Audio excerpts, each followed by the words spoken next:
Hi everyone, Thao here. So I've been using the Galaxy Watch almost every single day for the past 8 months. Recently, Samsung released a cheaper, slimmed down version in the Galaxy Watch Active. I personally prefer the original Galaxy Watch over the Active, which is why it's still on my wrist. The rotating bezel and built-in speakers are features that I just can't give up. In terms of durability, the watch itself is holding up pretty good. Outside of some minor scratches and scuffs along the sides here, it still looks pretty great.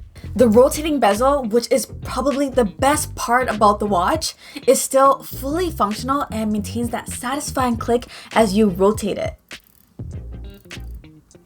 You probably noticed that I installed a bezel cover. This is from Ringke and it's called the Bezel Styling. Besides changing the look, it adds an extra layer of protection. Mine still looks great, but the cover on my husband's did pick up a few scuffs from bumping into things. The best part of owning the Galaxy Watch for me is the convenience factor. I typically carry my phone in a purse or fanny pack, so not having to pull out my phone to take calls, quickly reply to text messages, or check notifications is seriously great. Simple things that I check regularly, like the date and weather forecast, are all available at a glance. From a fitness perspective, the step and floor counters is nice to have, serving as a reminder to hit my goals for each day. Now, there are days where I'll be lounging around, look at my watch, and realize I only took a couple hundred steps. I'll immediately drop everything to go for a walk or climb some stairs like a maniac.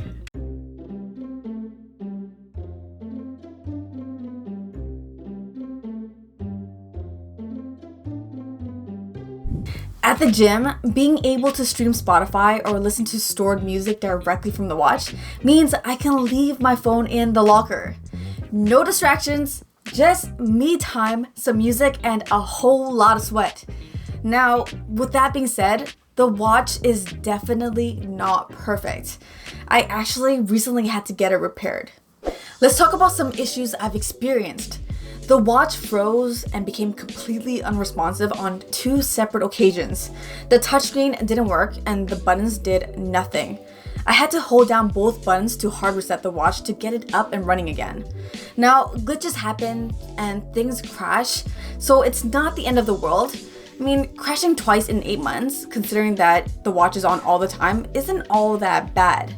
During day-to-day use, the watch is as smooth as it was on day 1. The second issue is with the heart rate sensor. Despite it receiving an update to improve its reliability, I still find it to drop out more often than I'd like. This is especially true when I'm lifting weights or doing more dynamic exercises with a lot of movement. I will give it credit for working flawlessly when I'm on the treadmill, elliptical, or Stairmaster. I have a hunch it's due to the surface area of the sensor, which is much smaller compared to the one on the Active. Now, since I typically use my watch to track reps and sets, it doesn't bug me that much, but for runners, this could be a deal breaker. Like I mentioned earlier, I had to get my Galaxy Watch repaired. Whenever I would use the watch to take a call, the person on the other line would complain that it would echo back everything they were saying. When 5 different people complained, I knew something was up. It just made taking calls on the watch impossible. I tried factory resetting the watch, pairing it to different phones, and nothing worked. Luckily, there's a Samsung service center not too far from where I live, so I brought it in. I basically dropped it off, came back 4 hours later, and was informed that they had to replace the PBA? I have no idea. Do you guys know what that is? Anyways, it was still in its 1-year warranty, so I didn't have to pay a single cent. And the service was surprisingly good considering all the horror stories I read online. So, props Samsung.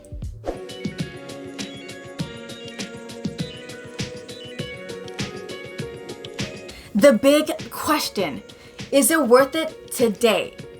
Since it's a little older now, I'd say wait for a sale. If you can get it for a cheaper price, I've had no problems recommending it to several of my friends who are rocking Android phones.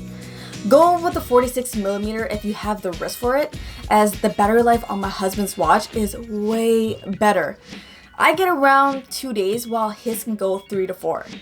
The Galaxy App Store still leaves a lot to be desired in terms of third-party apps, but Samsung has you covered for the basics.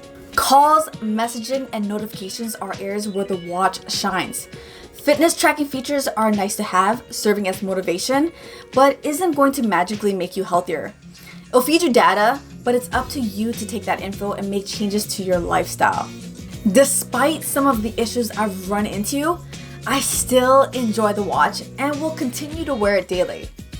If you own the watch, share your experience down below. As usual, thank you so much for watching. Until the next one, peace. Bye!